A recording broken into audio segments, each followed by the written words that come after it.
En el nombre del Padre, del Hijo y del Espíritu Santo. Amén. Padre nuestro que estás en el cielo, santificado sea tu nombre. Venga a nosotros tu reino, hágase tu voluntad en la tierra como en el cielo. Danos hoy nuestro pan de cada día y perdona nuestras ofensas, como también nosotros perdonamos a los que nos ofenden. No nos dejes caer en la tentación y líbranos del mal. Pues bien, ayer os acordáis que meditábamos acerca de ese poder de Dios. Creo en un solo Dios que es Padre y Todopoderoso. Y a continuación, el Catecismo de la Iglesia Católica nos enseña que es el creador del cielo y de la tierra, de todo lo visible y lo invisible.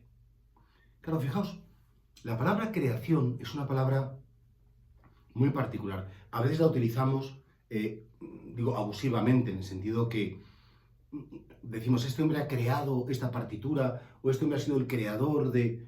Y sin embargo, exactamente hablando, la palabra creación significa que de la nada algo es llamado a la existencia.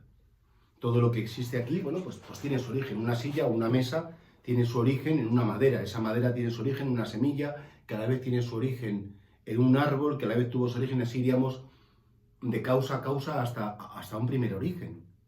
Decía este adagio que la materia ni se crea ni se destruye, se transforma. Y que efectivamente todo lo que existe en el sentido material de la palabra procede de otro ser que existe. Y sin embargo, cuando decimos que Dios es creador, significa que Dios llama de la nada, llama a las cosas a la existencia, las hace existir sin que exista nada previamente. Y esto, claro, es importantísimo porque ayer hablábamos del poder de Dios en el sentido del poder del amor. Sí, efectivamente, Dios, el poder de Dios no solamente porque puede someter la naturaleza, la creación, pero además creemos que ese poder de Dios se manifiesta de un modo especial en hacernos libres, en respetar nuestra libertad y en mantener el amor a pesar de nuestras infidelidades. Entonces, claro, por tanto, ¿qué consecuencias tiene este artículo de que creo en Dios que es creador? Hay una serie de datos que creo que son importantes. En primer lugar, decir que Dios crea el cosmos, Dios crea el universo solo, por sí solo. Es decir, el poder creador no es transmisible, en el sentido de que, es que él utilizó a alguien para crear o a otro ser. No. En la época de Platón hablaba él de un demiurgo, de un ser intermedio, que era como el que a él Dios le daba la orden de crear las cosas. No. Todo lo que existe ha sido directamente creado por él. En segundo lugar, que la razón por la cual Dios crea el mundo no está fuera de él, en el sentido de decir, Dios no tiene necesidad del cosmos. Dios no es un señor aburrido que dice, no, como estoy aquí solo con la Trinidad, el Padre, el Hijo y el Espíritu, pues vamos a entretenernos un poco y vamos a jugar a hacer cosas como el niño que hace juegos o que... No, todo lo contrario. Sino que él lo hace, la razón de la creación es el amor y que él quiere llamar a la existencia a otros seres para que esos seres le puedan conocer y le puedan amar. Esto también es muy importante. También hay que decir que Dios crea el mundo, o el mundo fue creado por Dios, en el tiempo. Es decir, y está constantemente mantenido por el Creador. En la época de la Ilustración había una imagen del Dios relojero. Como esos relojes antiguos, ¿acordáis algunos? Esos relojes que había que darles cuerda y entonces una vez que tú les dabas cuerda, como el reloj funcionaba solo, tú te podías ir hasta el día siguiente que había que volverle a dar cuerda. Y claro, esa idea de que Dios hace el cosmos, hace el universo, le inscribe unas leyes y que después Él se desentiende y no interviene más, pues tampoco es cristiano ni tampoco es correcto. Son muchos los textos de la Sagrada Escritura en los cuales Dios mantiene en la existencia. Es decir, creemos que el acto creador de Dios no es un acto inicial y que después, una vez que ha creado, sino que toda la creación sigue sucediendo porque el acto creador de Dios se despliega en el tiempo. Decían los griegos que el tiempo es la medida del movimiento y el movimiento es el cambio de la materia. Y por tanto, si no hay materia que pueda cambiar, no puede haber movimiento. Y si no hay movimiento, evidentemente, no hay tiempo. El tiempo comenzó cuando empezó a existir la materia, las cosas materiales. Y por tanto, creo que en esto, qué bonito saber en primer lugar que Dios nos mantiene en la existencia.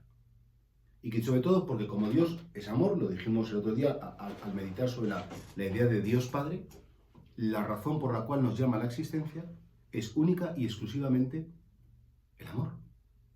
Que Dios quiere llamar al amor a la humanidad, también lo veremos más adelante, en otro momento, también a los ángeles, y bueno, pues les invita a existir, les llama a existir, para que, conociéndole y amándole, se llenen de felicidad. Y por lo tanto, fijaos qué importante es esto, porque creo que esto, para nuestra vida personal y para nuestra vida espiritual, este artículo del credo es fundamental. En primer lugar, solo hay un creador.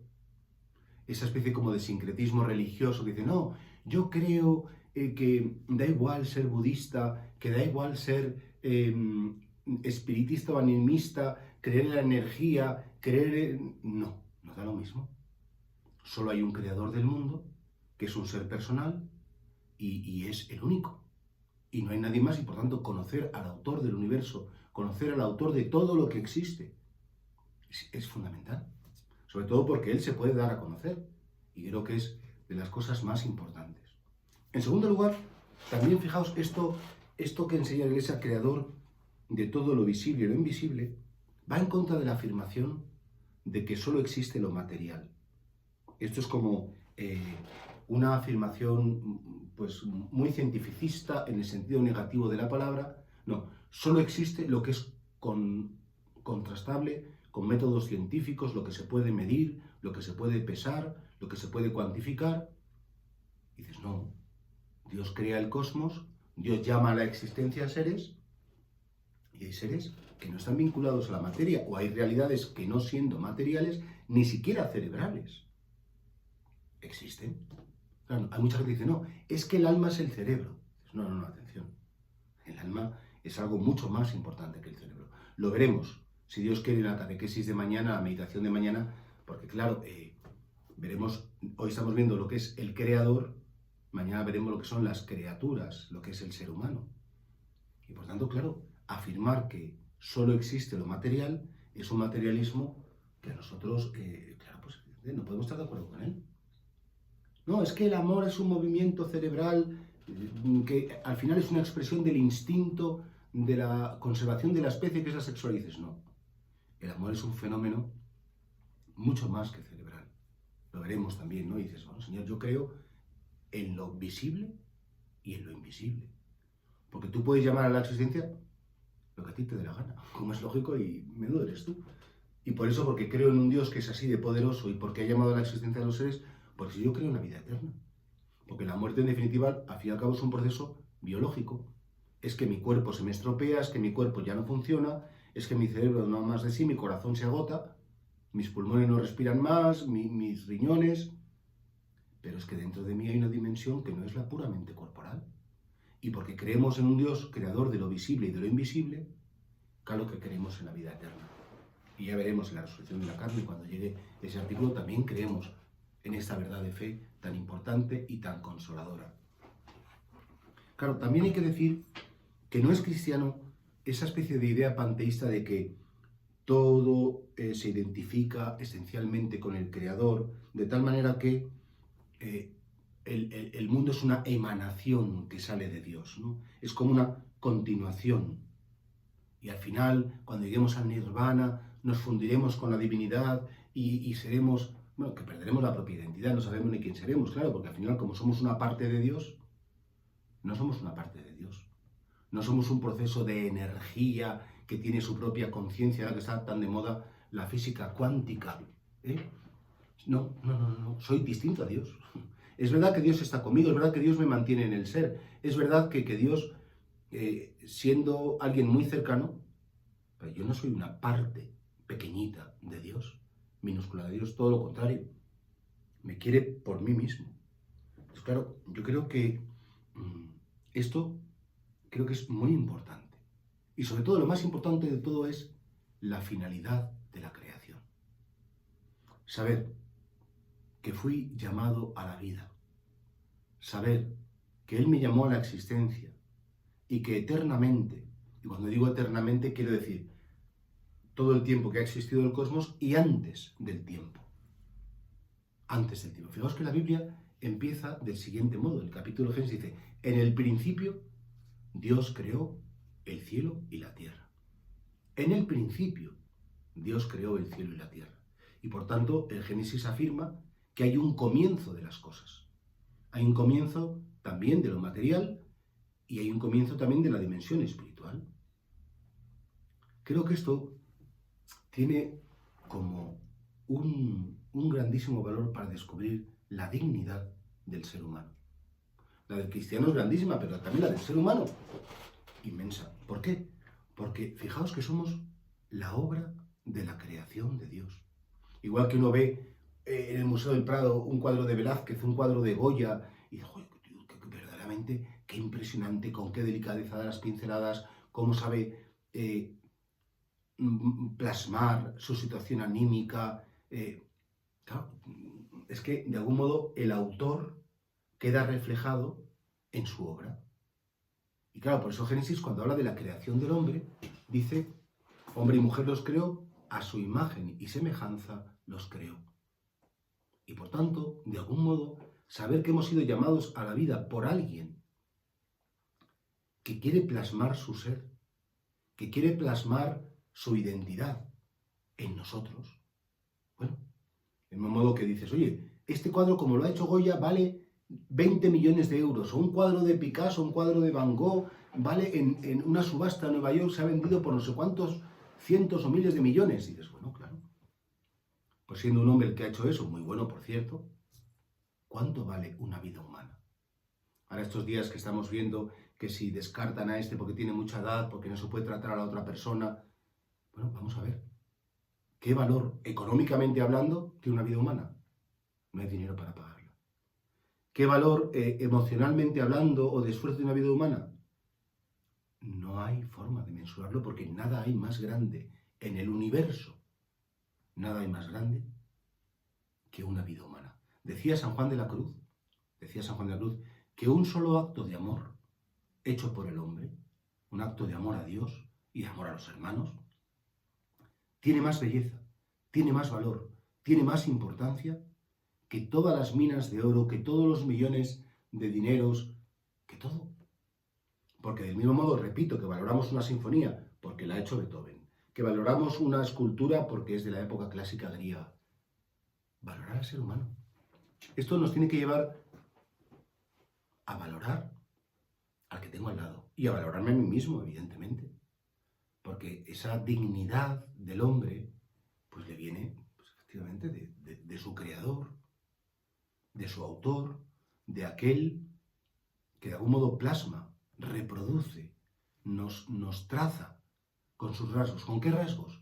El rasgo del conocer, el rasgo del amar, el rasgo de la misericordia, el rasgo de vivir en la verdad, el rasgo de tener un corazón abierto para relacionarnos con los demás y construir y dar vida y felicidad. Por lo tanto, claro, ser su imagen y semejanza. Cuando Jesucristo decía, sed perfectos, como vuestro Padre Celestial es perfecto, claro, uno dice, no, Señor, yo perfecto, ¿cómo voy a ser? Nunca seré perfecto. Hombre, si por perfección entiendes que todo lo tienes que hacer bien, que no te puedes equivocar, que eres infinito, que eres ilimitado, que nada, pues entonces esa no es la perfección que nos pide Jesucristo. Sino ser perfectos, dice, como vuestro Padre Celestial. ¿Y en qué podemos imitar al Padre Celestial? En el amor. Y especialmente en la misericordia, es decir, porque así es como ama a Él, comprendiendo la debilidad, aceptando la debilidad de los demás. Saber que todo el cosmos es las galaxias, esos agujeros negros, esa energía que se mueve, que todo eso es como un gran marco para el ser humano. Jesucristo, que es el modelo de la humanidad perfecta, Jesucristo, que es en definitiva ese hombre desde el cual Él es el primero de todos nosotros, desde el cual, bueno, pues todos tenemos que tener ese punto de referencia, tiene el cosmos como su marco, evidentemente. Y así nosotros, los creyentes, ¿respetamos la creación? Sí, mucho. Claro, evidentemente. Es decir, y ahora que está tan de moda, y de hecho el Papa Francisco pues, se ha embarcado en esta aventura de dar una dimensión de fe a toda la ecología, ¿no? Y mirar el planeta Tierra, cuidarlo, pues, los ríos, las montañas, bueno, pues efectivamente, sin olvidar que todo eso, la creación, es un medio para un fin, y que el fin es la relación de amor del ser humano con Dios. Y que nosotros respetamos la creación por muchos motivos. Primero porque respetamos las acciones de Dios. Y por tanto, si una persona, imagínate, pinta un cuadro con todo el cariño y tú vas y lo escupes o lo manchas o lo rompes y dices, oye, pues estás insultando no al cuadro, estás insultando al que ha hecho ese cuadro, al autor. Cuando nosotros despreciamos, maltratamos a la creación, de algún modo estamos despreciando y maltratando al Señor. Pero por decirlo de un modo más auténtico, cuando maltratamos, despreciamos, juzgamos, condenamos a las criaturas humanas, a las criaturas personales hechas por Dios, es muchísimo más grave. Porque mientras que el resto de la creación, las montañas, los árboles, el aire, las estrellas, bueno, pues sí, han sido llamadas a la vida por Dios, pero no tienen su identidad, la identidad divina, el ser humano sí. Y por tanto es mucho más grave destruir, maltratar, despreciar a un ser humano que destruir, maltratar y despreciar a una obra de la creación. A mí me acuerdo cuando era pequeño que había una artista, a mí me parecía muy guapa, la verdad, Brigitte Bardot, era una activista que defendía las focas. Bueno, pues me parece muy bien, es decir, las focas que no había que matarlas para hacer abrigos de piel. De hecho, ahora hay animalistas que están en contra de la crueldad con los animales y que quieren matar a los cerdos sin que sufran. Bueno, bien, hasta cierto punto, pero bien, vamos. Pero me parece muy curioso que esas personas de repente digan, no, y el aborto fenomenal, porque hay que quitárselo de en medio, porque es un estorbo. Pues bueno, porque es un ser humano que ya tiene un alma inmortal. No, y la eutanasia además, muy bien, porque además, como una persona para que sufra, si hay sufrimiento no hay dignidad. Y dices, oye, pero ¿esto qué es? Es que el ser humano no es quien para quitar la vida. Ni tampoco para, en teoría, fabricar una vida como un asunto comercial. Yo recuerdo con horror hace un tiempo que fue una capital de España y había una clínica de fecundidad que venían unos papás con un niño en brazos, todo muy mono, y ponía como lema, si no te llevas a tu hijo, te devolvemos el dinero. Como si fuera una gran superficie comercial diciendo, si no le gusta el producto o si no sale satisfecho de nuestras ventas, le devolvemos su dinero. Pero bueno, ¿hasta qué punto el ser humano tiene derecho a quitar la vida o a fabricar la vida cuando sabemos que la vida, según el plan de Dios, es la encarnación del amor de un hombre y de una mujer? No, yo es que quiero ser madre y que por tanto, o quiero ser padre y me ocupo de un vientre de alquiler y además hago, y dices, oye, perdóname, pero eso es muy duro y es muy difícil. No, es que esta persona va a sufrir mucho, le ponemos una inyección y le hacemos un favor. Bueno, el favor te lo haces tú porque no la quieres ver sufrir o porque no quieres gastar dinero. Por tanto, para nosotros, creer que forme parte de nuestra fe que Dios es el creador, el único creador del mundo, nos tiene que llevar, por supuesto, a una alabanza. Y a ver, es que Dios no hace chapuzas. A veces nos pensamos, no, como Dios puso en marcha el mundo y luego entró el caos, el pecado original, claro, pues Dios ha desentendido de nosotros. Esa es como la gran tentación de muchos. Luego ya también me gustaría daros una catequesis sobre lo que es probablemente uno de los temas más difíciles, que es la providencia divina, el plan de Dios. ¿Qué es voluntad de Dios y qué no es voluntad de Dios? Claro, porque ¿es voluntad de Dios que haya una epidemia que mueran miles de personas? Yo creo que no, hay que distinguir entre la voluntad positiva, lo que Dios positivamente quiere, y la voluntad permisiva, lo que Dios permite. En el sentido de voluntad positiva no lo es, en el sentido de voluntad permisiva, porque lo ha permitido, sabemos que sí. Claro, no, es voluntad de Dios que una persona que tiene un catarro, pues tiene un catarro, sí, pero pues habrá que poner algo para que no tenga ese catarro, habrá que quitarlo. Digo, también en este sentido, aplicar el sentido común es muy importante. Respetar al ser humano, respetar la libertad, respetar la dignidad de la conciencia humana, respetar a los más débiles, amar a los que no tienen recursos y a los que los tienen. Es decir, es que eso forma parte del enunciado de que Dios es creador. Eso forma parte, es decir, nuestra fe siempre, fijaos, la admiración por Dios, el cariño a Dios, el respeto a Dios, siempre necesariamente nos tendrá que llevar al respeto, al cariño y a la caridad. No existe una fe cristiana que no tenga consecuencias de amor a los hombres. No puede existir. Sería un falso cristianismo porque, claro, si amas a Dios, tienes que amar lo que Dios hace. Si quieres al Señor, tienes que querer lo que el Señor quiera. Y por tanto, forma parte ineludible del amor a Dios el amor a las criaturas. No podemos aborrecer nada de lo que Dios ha hecho. Podemos aborrecer el pecado, sí, el pecado hay que aborrecerlo, como es lógico. No al pecador. No al pecador. No, es que él tiene una manía, es que me pone enfermo, es que es una persona insoportable, es que es un aprovechado, y dices lo que quieras. Pero la persona hay que salvarla. Porque la persona es muy amada de Dios. El pecado no es amado de Dios. La persona que comete pecados sí es amada de Dios porque es su creador. Y además porque le mantiene la existencia. Lo decía, me parece que ayer, antes de ayer, Santo Tomás de Aquino, que Dios es nuestro creador por el amor. Y que si Dios, si por un solo instante dejara de pensar en nosotros, dejara de amarnos, pasaríamos a la nada. Y por tanto, la razón cierta de que Dios me ha llamado a la vida es que yo sigo existiendo. La razón cierta de que Dios es mi creador es, bueno, pues efectivamente, pues que Él me mantiene en el ser. Y Él pues me llama a la vida. Porque me ama. Claro, nosotros ahí, cuando decimos, creo en ti, Dios mío, que eres Padre, que eres todopoderoso, que me has llamado a la vida, que me has creado en mi dimensión visible y en mi dimensión invisible. Claro, todo esto provoca en el corazón, en nuestra mente, en nuestra alma, ¿no?, una alabanza. Porque lo he dicho antes, pero quiero insistir en este punto. Porque Dios no hace las cosas mal. Dios no hace chapuzas. Cuando vemos esos terremotos, esos maremotos, cuando vemos, bueno, pues incluso algunos accidentes no provocados por el hombre, bueno, eso forma parte del misterio de la creación. Que efectivamente a lo mejor los hombres, pues porque no estamos preparados, porque no conocemos todavía lo suficiente, nos vemos sometidos, por desgracia, a esas grandes catástrofes, esas grandes tragedias. Y aún así, no dudamos. Entonces, una serpiente venenosa es amada de Dios, pues un escorpión que meta veneno, pues en su dimensión, claro que sí. Nosotros tenemos que saber, de algún modo, gestionar nuestra relación con las criaturas. Gestionar nuestra relación con Dios, nuestro Señor, nuestro Creador, pero a la vez con todo lo que Él ha hecho. Al decir gestionar, quiero decir aprender a relacionarnos con las criaturas, pero con la mente de Dios. Hay un don del Espíritu Santo que es el don de la ciencia. Y por el don de la ciencia, el Espíritu Santo nos concede encontrarnos con el Creador en las criaturas.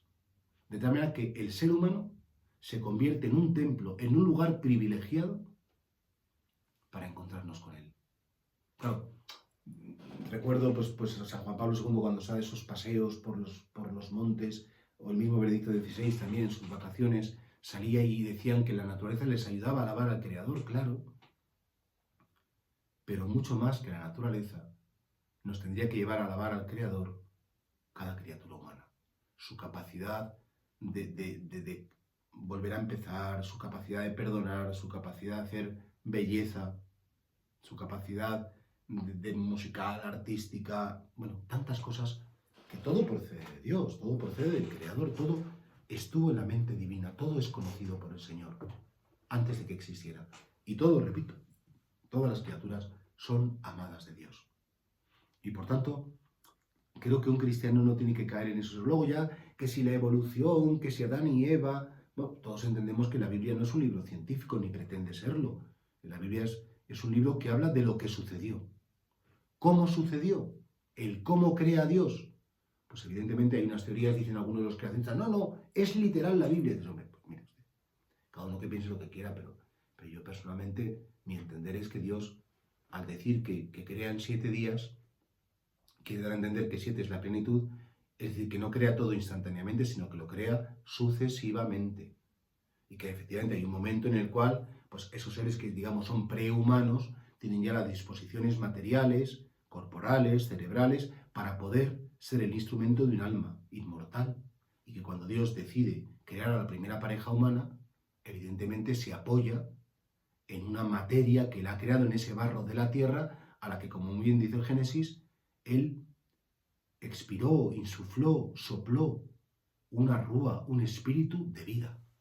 Y vemos que mientras que en toda la creación, cuando Dios narra la creación, habla de los animales, del mar, del campo, de las estrellas, a ninguna le da ese aliento, ese espíritu, solo al ser humano, como marcando una clarísima diferenciación. Todo lo creado no es nada comparado con ese barro de la tierra que es modelado por el Señor, al cual se le injerta, se le insufla un aliento, un espíritu de vida.